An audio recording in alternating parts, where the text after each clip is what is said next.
All right, guys. About a week ago, we did a video on a little air compressor for you guys.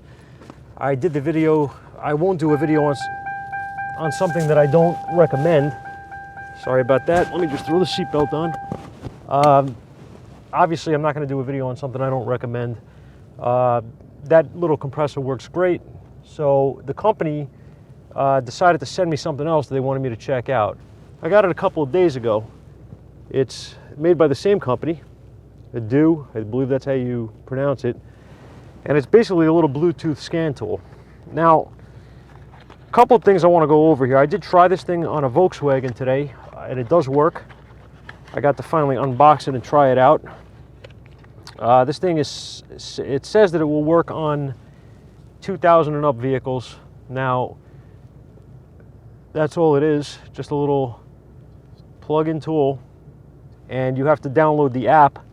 The instructions here tell you where to download the app in Google Play Store, or I believe you could use this on Apple as well. In any case, I'm going to plug this guy in. If I can remember where the OBD2 connector is on this car. There we go. I'm going to plug that in. I'm going to open my phone. And I'm going to turn you guys around. I guess I have to hold this upright. Hopefully you guys can see this clear. I'm going to go into read DTCs.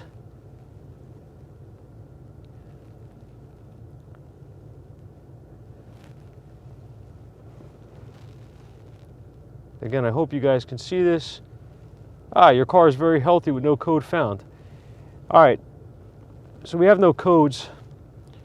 This thing it's actually pretty cool. Go into, what do I want here? I want live data. I don't know why that's saying transmission. Let's go into all supported. All right. And I really hope that this is coming in clear, guys. I don't know. I'm doing this in the dark because I was hoping that the screen would come in clearer for you guys, but I don't know how good this is coming out, and I guess we're going to find out when I do when I try to get the video set up. In any case, you can pick your PIDs. All right, this gives you go to RPM, and I believe if I hit this, yeah, it'll graph. Okay. So you can actually graph the different PIDs here. Graph seems to be, it looks like the fuel trim here is moving dramatically, but in essence it's really not. The red trace I'm talking about, it's only moving like from -2 to +3, so it's really not a high percentage of movement or anything like that. It's just that it's a small graph, and the way it's set up, you have to, you kind of want to read the numbers here, make sure where it's at. But let me see what else we can look at. Let's actually do this. Let's see what PIDs are on here first. I want to get rid of these if I can.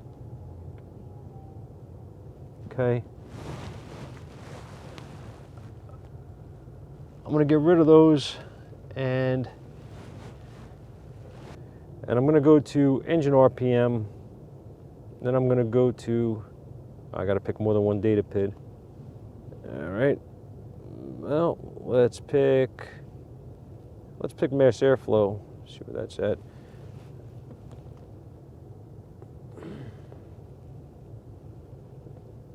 All right, so our engine RPM is about 830 RPM. See, now on the graph here, if you notice, you see how much movement it looks like it has on this red trace, which is the RPM. It's actually very, very minute. There's not a lot of movement. It's 820 to 830 roughly, but it looks like it's moving dramatically here. So I'm not really crazy about the graphing on this thing.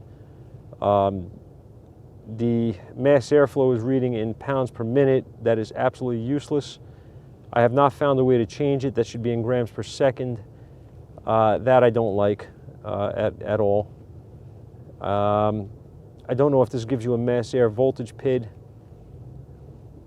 which would be somewhat helpful if it does, but I don't see it in here.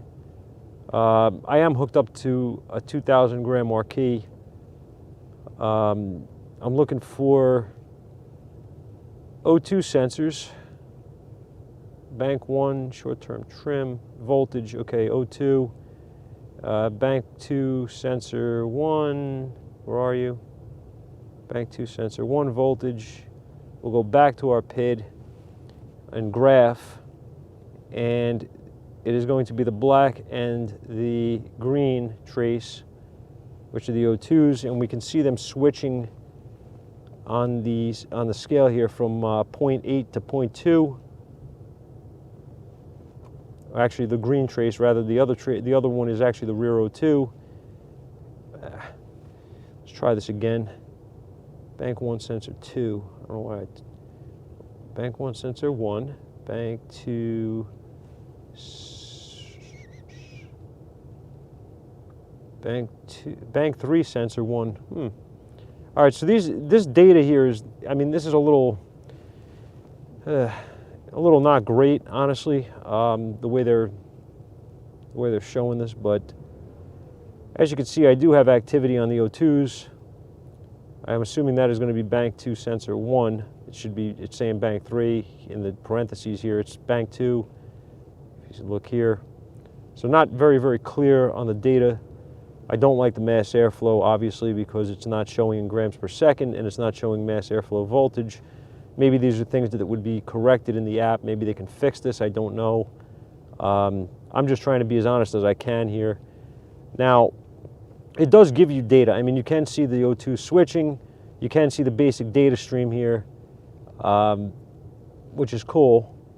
You can pause the data as well. You can... Not really sure what the heck that's for. Hang on, let's see. Okay, complaint. You can complain if you'd like. That's always good. Save. I can record the screen here as well. I guess, okay. I guess that's useful in some situations, kind of like data logging, I assume. Let's back out of this again. We'll take a look. You do have freeze data, which I'm not going to have because I don't have any problems here. I do have mode 6 data, and I did this on the Volkswagen, and it worked. So it does give you the ID, so I don't know how useful this is in all vehicles. This one actually tells you what it is, which is nice.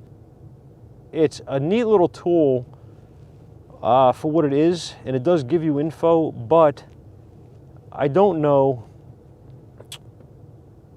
if this is going to confuse, some of this stuff may confuse people.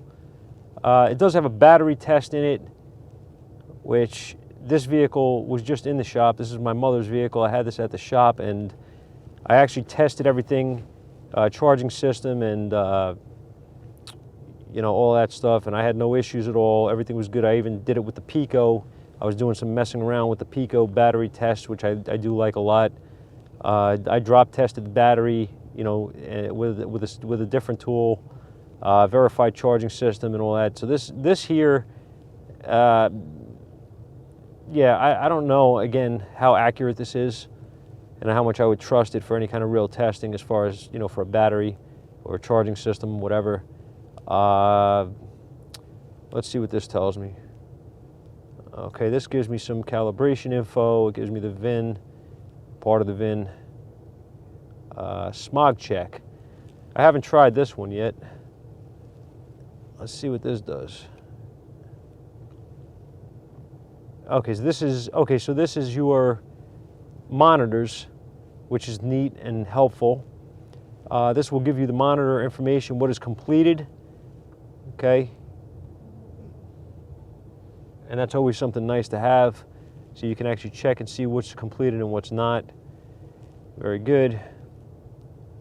Mode 6 I already went through. I'm going to not go through that again. And quick scan, I believe, is, actually I don't know what that is. I haven't tried that either. Okay, that's going to give you your calibration again. it's going to tell you some information about if you have a check engine light on, how long it's been on, the distance traveled. That might be helpful information. Misfire monitor, here's your monitors here. Supported and not supported, it tells you. You can check out a code number and a description here if it had a code. It does give you some info. I don't know what this does either, O2 sensor, let's see. Play around a little bit with it and see what it does. Okay, it doesn't do anything for this car, okay. Yeah, so, I mean, you can clear the codes. Pretty cool. Now, I just want to say a couple things here, guys, with this thing. This tool would be fine, in my opinion, for very, very basic testing. I mean, can you diagnose a car with it? Yeah, possibly, depending on what the problem is. This is by no means a professional level scan tool. Okay, it's like 40 bucks. If you want to throw this in your vehicle, keep it in your car, to have it with you and you're driving and you have a check engine light pop on and you want to quickly scan it, you know, for this, yeah, my car's healthy, so I don't have to worry about it. All right, so if you're looking to get into any diagnostics, really, this is not the tool for you. This is going to be basically a code reader with some scan data, limited scan data. I want to try to explain something that a lot of guys seem like they're having an issue understanding with these code readers. Not only this style, but not only this type, but I'm talking about code readers in general that you buy anywhere for $30 or $40 or $50 or $100.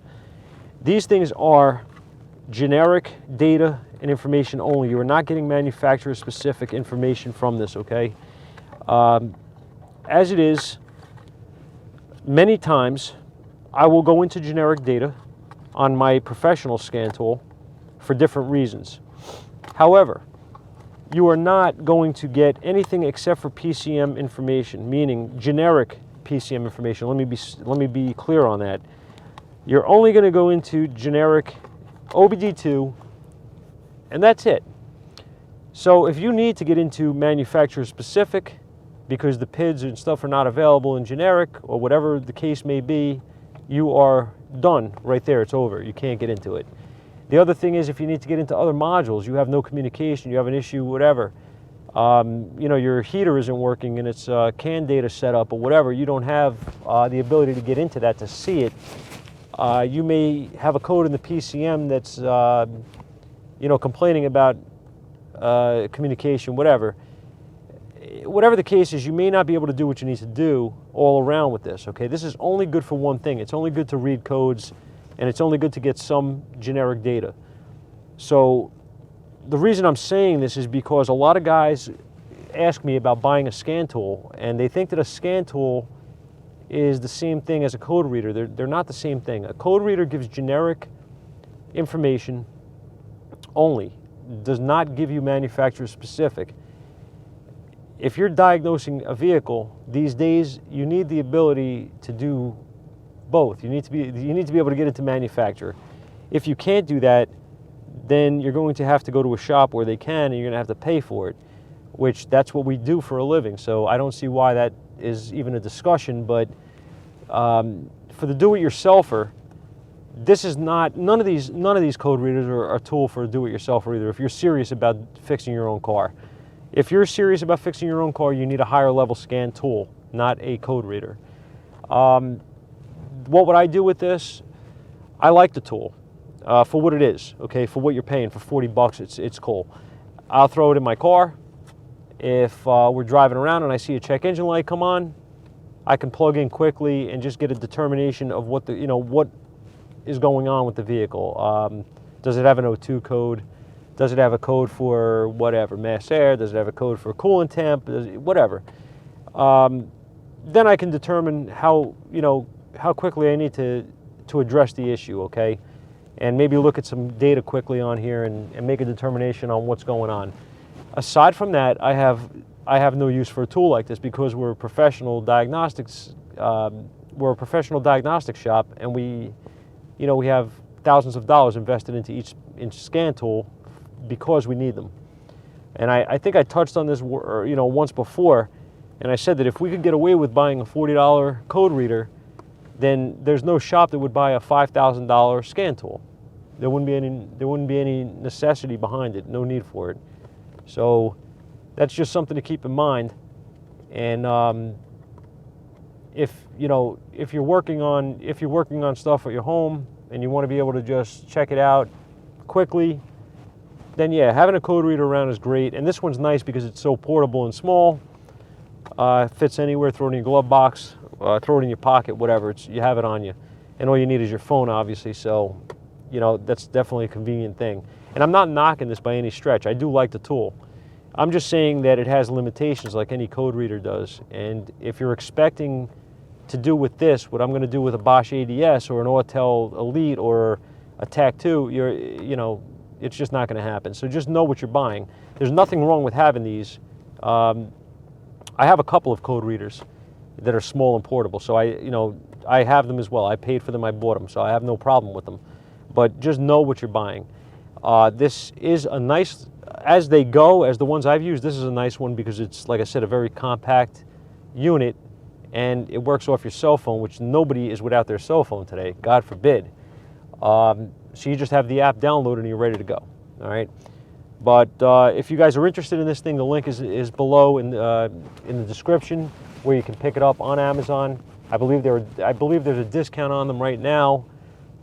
You can take a look and see. Comments, thoughts, feel free. Criticisms, whatever. Thumbs up if you like the video, and I'll see you guys soon.